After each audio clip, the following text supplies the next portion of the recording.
as you're having them through networking. But if you've done some phenomenal things, when I start, people say, what's the most proudest thing you've ever done at work before? And I tell them, they go, wow, like I exude passion when I tell people specifically what it is that I did. So when you're meeting with people and networking with people, don't forget to tell people the great things that you've done before. Because most people, when they meet, hi, yeah, what's your name, Steve? Good, yeah, what can I help you? Yeah, I'm looking for a sales role. Do you know anybody that's hiring? No, but if you do, here's my card, and tell them to call me. Right?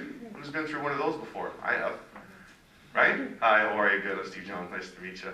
Yeah, you know anybody? I'm a senior sales executive in transition, and I'm looking for a senior sales role. Do you know anyone I could talk to? That's not networking. That's looking for a job. But when you connect with people and you talk about yourself and talk about what you've done and talk about some of your accomplishments and get to know the people better and building relationships. And networking is all about building relationships and building trust. So balance looking for a job, which I know you have to do, and some people don't have the financial runway and freedom, and I respect that. But don't ever lose the power when you connect with people to make sure that you're giving that connection and that impression that you want. Embrace social media. As I said to you before, is like, I was committing career suicide by not embracing social media at all. I don't classify myself as an expert on LinkedIn or Twitter. My boys are experts on it because they're, what is it, the memory in Rogers every month goes over a certain amount. Hey, right? And you have to speak after me, so get ready. I don't preface to become an expert, but I'm aware of it, and I do the best I can. And I meet with people that are on social media, and I ask people, hey, I'm seeing my LinkedIn profile, what do you think I need to do a better job on? Hey, my tweets, what do you think? Yeah, you know, I get feedback from people that I respect, that I trust on some of the things that I'm doing. And this, I think, for me, when I read Paul's book was, wow, I believe a big part of why I continue to get, and it's more of sharing with you, calls from recruiters and people is because of the networking I do and the activeness I am on social media. Richard Ways was here a couple of weeks ago, right? Yeah. For those of you, he called me yesterday asking me for some feedback on a COO role that he's actually looking to hire for. And I asked him when my name came in. He says, well, I came to HAPPEN 2 weeks ago, and your name popped up, and I also see you're very active on social media. Really? And it's not a benefit for me. I gave him, I said, here's 3 people that, Richard, you should call. I would highly recommend them. I'm not sure what they're doing. Like, I gave him, like, boom, yeah, here's 3 people. So guess what Richard's going to do the next time he's hiring a senior person? Well, I'm going to phone Steve. Steve knows people. And guess what? If the bean crop dries up in Ontario and I lose my job, I could maybe want to take the jobs that Richard's going to be calling me for. Right? Because you're going to go through this again. In 3 years or 4, when you get your job, you're going to be downsized and restructured and globalization, and they're going to centralize things. New president's going to come in with a new strategy. It's going to happen. So don't think it's not. It is. So as you're looking for a role, spend the time to make sure that you understand what networking is all about.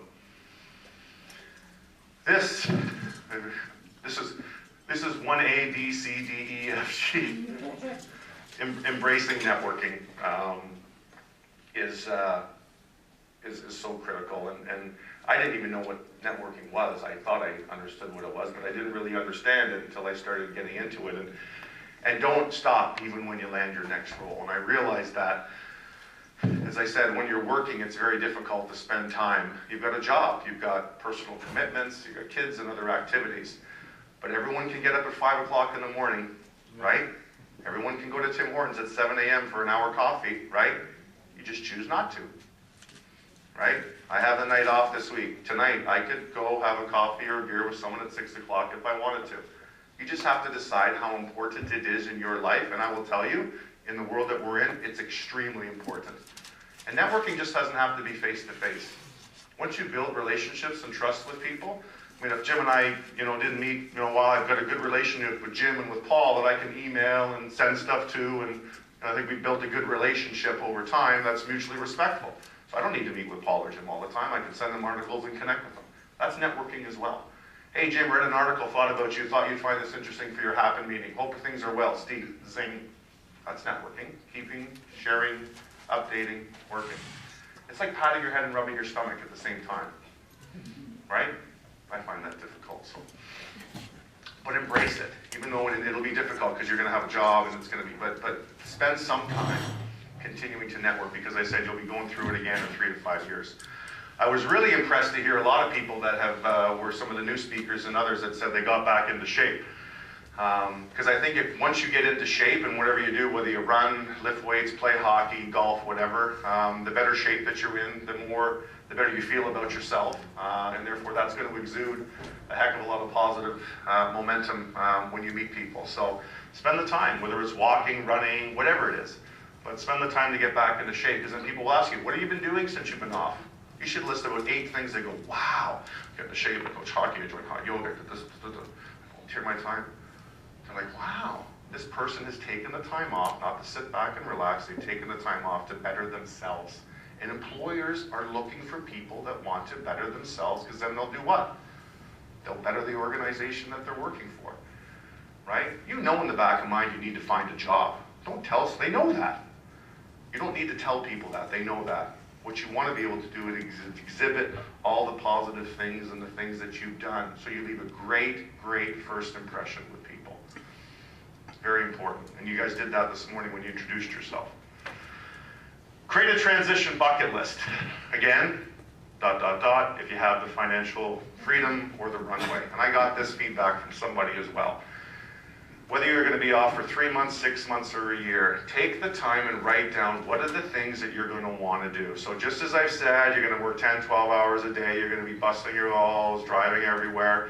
Write down the 3 or 5 or 10 things that you would love to do, knowing when you go back to work that you'd feel proud of. And I did that, and I'll share some of them with you on one of the slides as well. And it feels so great that I was able to do all the things that I wanted to do, because now you're back at work, you'd be like, oh, you know what I should have done when I was off and I had the time? I should have done this. And it doesn't have to be a lot of money. It can be something that you want to do that's good for yourself. But take the time and write down some of the things that you'd like to do for yourself, because it'll make you feel better and more positive. And this is the last point here, and it's really kind of a culmination of everything, is mastering the art of transition versus not looking for a job.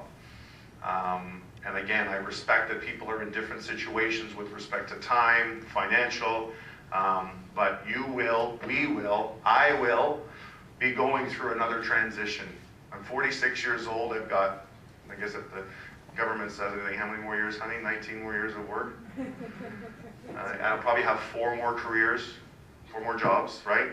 Maybe 4 or 5 more roles. Reality, 4 to 5, everyone has 3 to 5 years. So I'm going to be going through it again.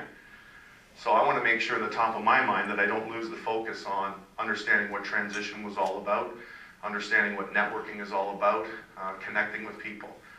And what I found the most gratifying, and since I've been doing this, and I've only been doing it for a year, so I preface to say I'm not an expert. I'm not certified like Paul is. I don't have the experience and knowledge. I don't have any accreditation. I just have experience. But the year that I've gone through my transition from the time that I joined here now, I look back and I'm like, wow, not bad, big guy, right? I give myself a B+ maybe. I did pretty good. But there's no finish line. There will never be a finish line. There's times to pause and celebrate and pat yourself, but there's no finish line. Unless you're financially wealthy, you don't have to work, but I'm not in that boat. I'm sure you guys aren't as well. But master the art of transition. Spend the time understanding what it's all about. 80% of jobs are found through networking now and connecting with people. And I think you'll find you'll be in much better shape 3 years down the road when you go through your next, downsizing or layoff or what have you. Okay? I'll share with you now just some of my personal guiding principles to career success, and I think how, over the last 20-something years I've been successful. The first one for me is you only know what you know. And don't pretend to be an expert in everything. And I did. I think we all did. When I was, 26 working at Nestle, I know that. I didn't know. But I was, defensive. You only know what you know. And I'm in sales. I've been in sales pretty much all my career. I've worked in the US, I've worked in Canada, B2C. I think I know sales pretty well. But put yourself in an uncomfortable role to learn new skills. And I'll give you an example for me personally that was very challenging. When we moved back from the US, when I worked for Molson USA, the president at the time said, Steve, we need someone to develop a sales strategy for Canada. We have no, the stuff that we did in the US was good. He says, would you take on that role? I was like, are you kidding me? Strategy? Me? No way. Then over conversation, I really think it would round out you, and I think it would also be a benefit to the company that you could bring in some of the disciplines that you did in the US. So I spent 3 years building the sales strategy for Molson Canada. 6 months into my role, I wanted to quit. And you ask yourself, why did I want to quit? I didn't know what I was doing. I felt so uncomfortable. I was like, and I remember sitting down with Dave Perkins. I said, Dave, I don't know, you got the wrong guy, man. I don't know what to do. So what he did is he got me a coach, someone that's been through strategy, to work with me. And 2.5 years later, I built the sales strategy for Molson. I developed more confidence, right? Remember I talked about, the boss or the coach that would push you and push you. And Dave was that. He says, no, I'm not giving up on you right now. I'm going to get you a coach that's going to work with you and that has a better on your strategy, and you guys are going to build this in tandem. First of all, I felt like a bit like, a bit like a loser, like I didn't know what to do. But by putting yourself in an uncomfortable position, you learn new skills, right? You learn things that you'll be able to apply. Now I write the strat plan for our small little company. I just wrote the 3-year strat plan. I'm laughing as I'm writing the strat plan. The guys are going, you're good at this. And I'm laughing. They go, why are you laughing? I go, because when I did this, I had no idea. He goes, oh yeah, this is really good thinking. I like the structure that you put to it. Well, guess what I did? I took the template and processes and thinking that I did in Molson Canada to our small little company. So put yourself in an uncomfortable role in the situation, because it's going to give you different skills and different perspectives. It did for me, and it was very, very helpful. Put yourself in the shoes of the consumer and the customer. I find most people, they are very, very internally focused on their own organization. When you're a B2B company, if you don't have customers, you're out of business. If you're a B2C company, you manufacture products. I find, it doesn't matter if you're in sales, marketing, HR, it doesn't make a difference. Put yourself in the shoes of the consumer and the customer. What does the customer think? What is the customer saying? What's the consumer saying? Ground yourself in the products and services that you're selling or the things that you're manufacturing, and really understand what it is the customers and consumers are saying about your products. Don't let perfection get in the way of good. I find so many people are trying to be perfect, gotta be perfect, gotta get this perfect. The old 80-20, if it's 80% good enough, go with it. But don't let perfection get in the way with good. And I did. These are the things that I've learned. I tried to get everything to be perfect and all the right boxes, and it's like, and if you're trying to let perfection get in the way of good, it's almost impossible if you're working for large companies, because everyone has a different point of view, right? You worked in large corporations before. How hard is it to get alignment with people? It's impossible, because everyone has a different point of view and perspective on what they believe is right. But don't let it get in the way of good. If it's good enough, then go with it. It all starts with people. The right people make companies, people work for people, people buy from people. Right? Everything that we do, whether it's personal, whether it's business, it all is about people. When I coach my youngest son's hockey team, and people find that I have a very unique approach to picking players on the team. And they said, how do you pick players on the team? I said, well, I pick the player's skills, and I also pick the parents. I said, what do you mean? I said, well, the player has skill, and I also have an 1.5-hour interview meeting with the parent. Because anyone of you in organized sports know that there are times when the kid has great skills, but the parent is uniquely different. And I have a 7-page player package that I send out to all the parents, right? But people meet companies. They make companies. They make sports teams, right? So when you're going to work for your next company, understand what's the values of the company. What are your values? What are the things that are important to you, right? Do your homework and understand the type of company that you're working for. And if you can clearly articulate the values and the people that you want to work for, marry those up to your next employee or your next boss. And they may not be like this, but make sure it's not like this. Make sure it's at least, because, You only have one chance to go around in this world, and you're going to find your next job, and you want it to be some sort of enjoyable, and at least be aligned to the values of the people that you work with. Compromise and pick your battles, right? Everybody has a point of view, everyone has something that they fundamentally believe in, everyone has passion for something, but compromise and pick your battles. I didn't when I started out, to be honest with you. I battled everything. You're wrong, that's wrong, this is wrong, we need to do this. And I learned from that. If you fundamentally believe in something, really, really believe in it, fight tooth and nail for it. But if you're battling with someone just because you don't like the person and you want to battle them just because you want to piss them off, let's let it go. Fight for the things that you fundamentally believe in, but if there's things that you don't believe in, then just don't bother fighting for them. But compromise, work with people, and mention that to people. Hey, you know what, Johnny, remember that one? I gave you that one. Like, you know, I'd really like this. It's important to me if we did this that way. Say, yeah, you know what, you're right. So compromise and pick the battles that you want to win. Empower people. I'm a huge fan of empowering people. I run my youngest son's hockey team. I have 3 coaches. One runs the forward, one runs the D, one's the trainer. They run the practices. Empower people. Set the framework and foundation of what it is you want to be when you grow up as a teen. Choose the values, choose everything you need to do, but empower people. Give people a sandbox to play in and support them like hell. Support them like hell. Their opinions matter, but you don't have to agree with them. And I think this is the shift that everyone has a different. Some of my bosses I've had, we've never personally got along just because we have just different hobbies and interests. But that doesn't mean we had great working relationships and I didn't get empowered by that. And I think we owe it to people, especially people coming up and graduating from university, that they feel that they're being empowered. They understand the sandbox that they can play within, but empower them, support them. And if by chance they're not the right people, it doesn't work out, give them the feedback. Give them the feedback. If it doesn't work, then maybe put them into another role or exit them from the organization. But don't micromanage and control people. Just think about it. You know, who were the best bosses that you had? The ones that gave you that empowerment. Have an enterprise mindset. And what an enterprise mindset is that you work for companies. It's the company that you work for. I worked for Molson Coors. I worked for Grand and Toy. I worked for Nestle's. It's about the company first, and then it's about you second. So many people think, well, it's about me first. It's not. It's about the company. An enterprise mindset is making sure you'll do everything possible for the company that you're working for, and if you continue to do that, people are going to notice that, and then you're going to get recognition for that. An enterprise mindset. Support the strategy. If you get offered an opportunity to sit in a strategy session to challenge it a little bit, great. The strategy is the strategy, the culture is the culture. Yes?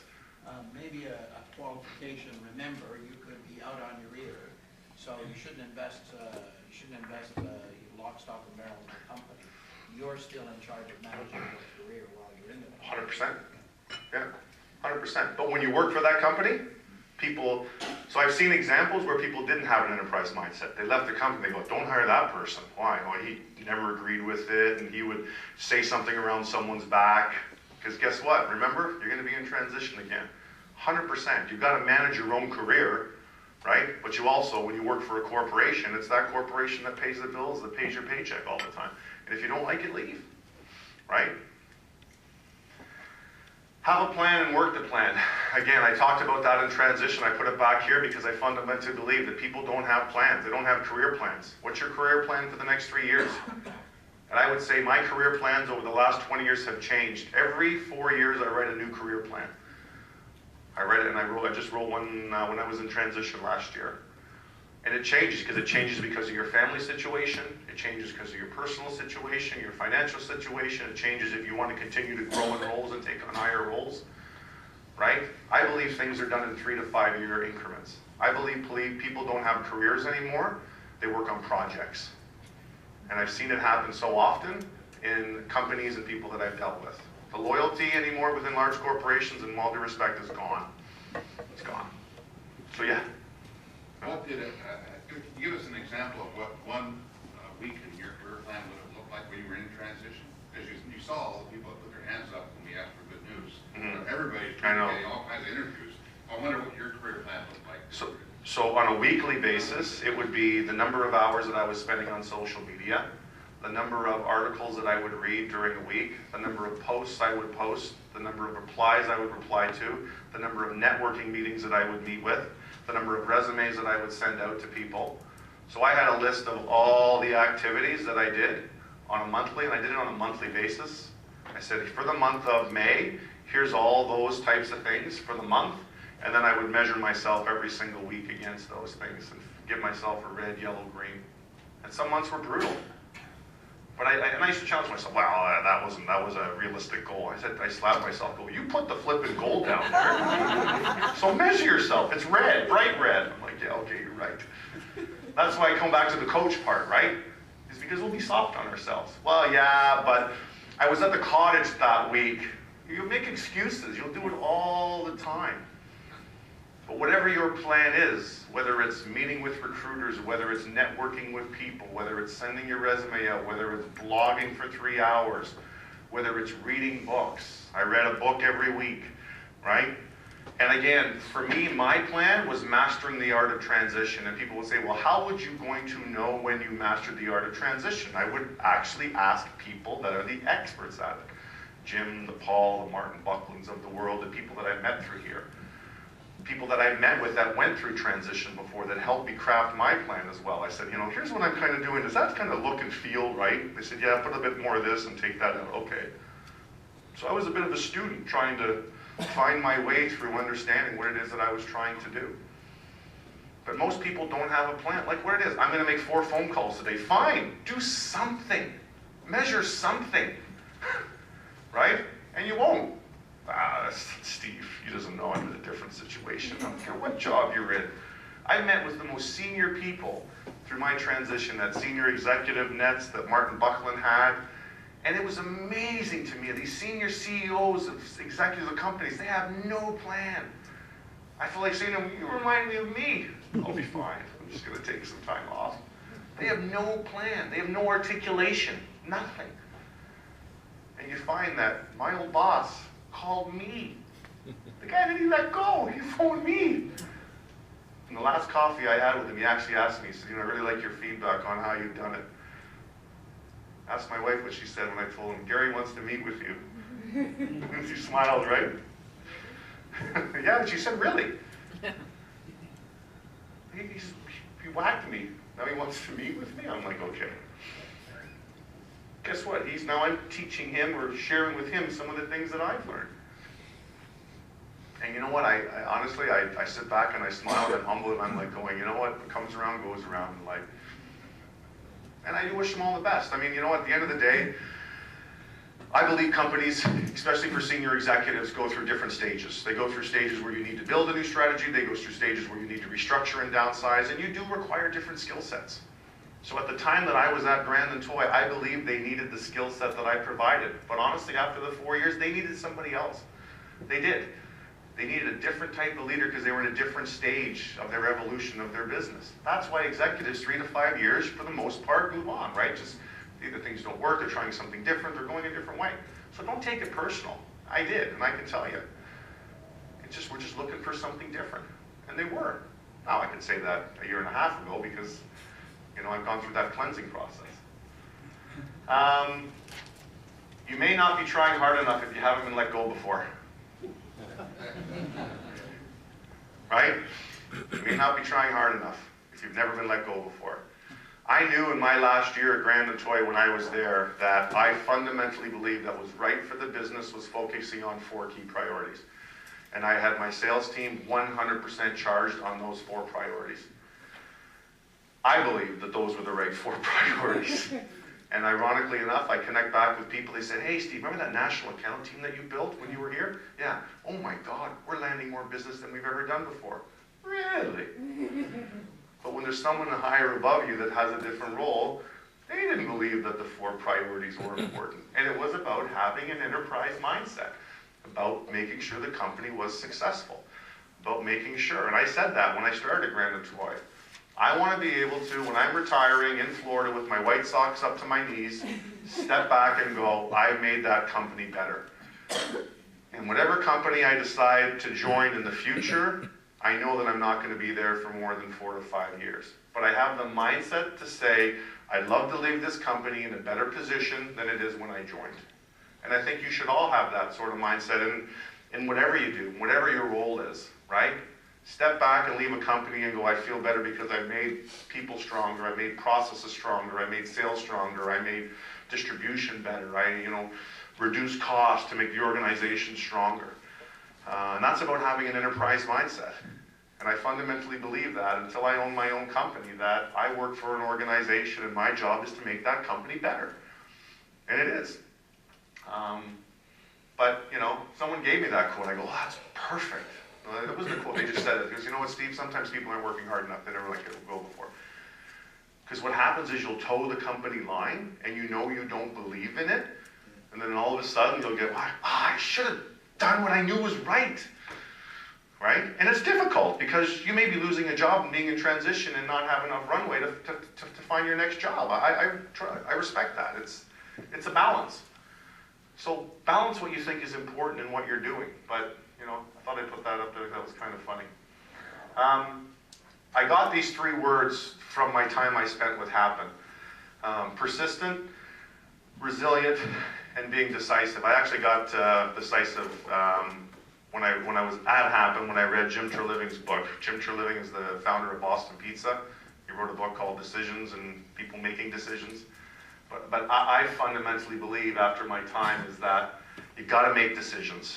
People waffle, right? You got to be persistent, right? You got to be a dog on a bone, persistent in a good way.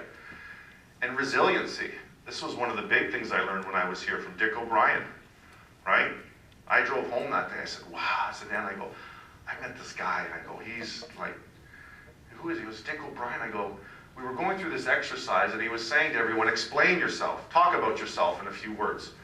Right? So we all did a horrible job. I did one as well. I'm a senior sales executive with 22 years of experience working in, he blew me away.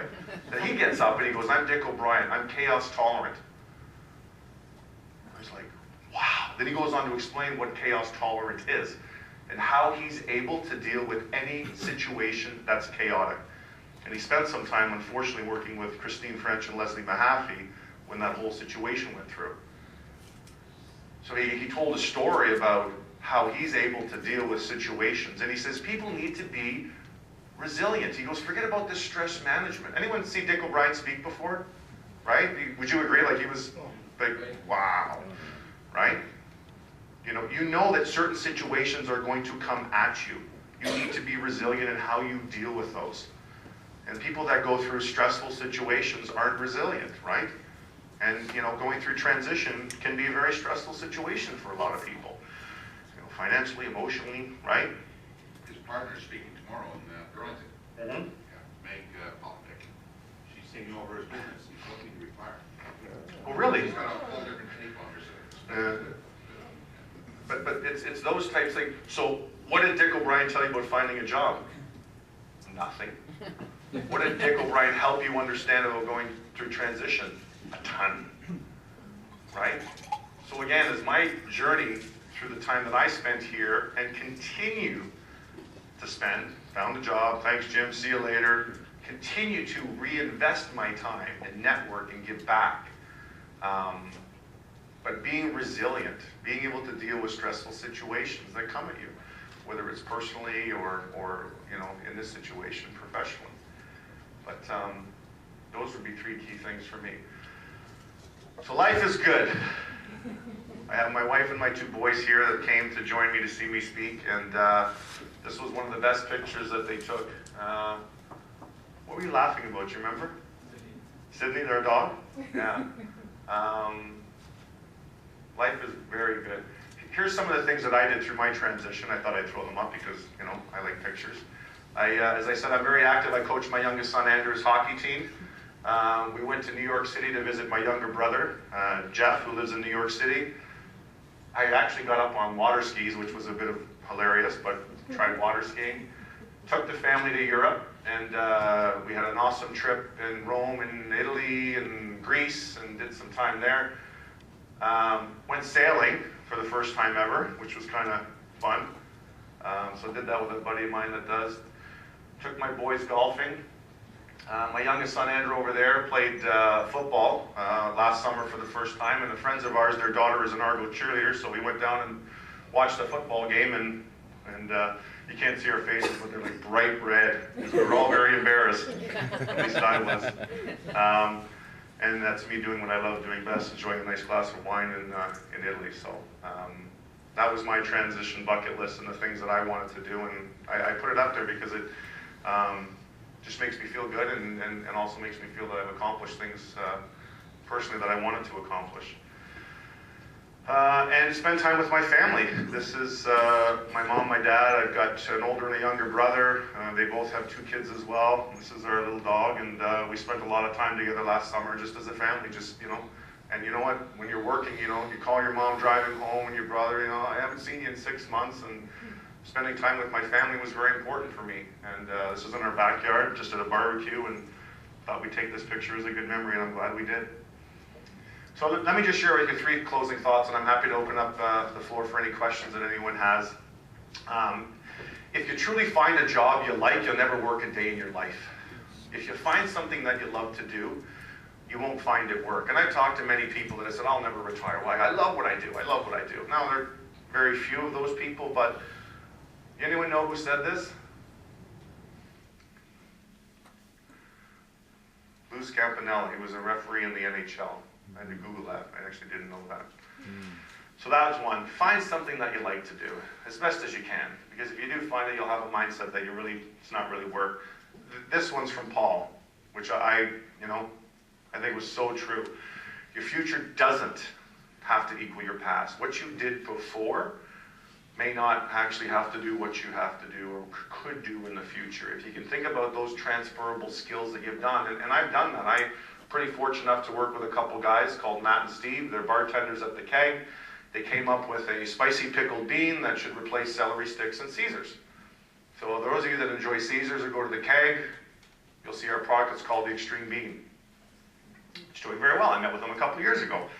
And they said, you know what we need? We need someone to come in and do these sorts of things. So I thought, oh, wow, interesting. I've got a lot of transferable skills on the things that I've done before, and now I'm applying those transferable skills to a company that's fundamentally different than what I thought I was going to work before. And I think the biggest part of why we decided to hook up was because of that whole culture piece, the people piece, the values, right? We both enjoy the same things in life. We both enjoy golfing, we both enjoy socializing, we don't take ourselves too seriously, but we take the company very seriously.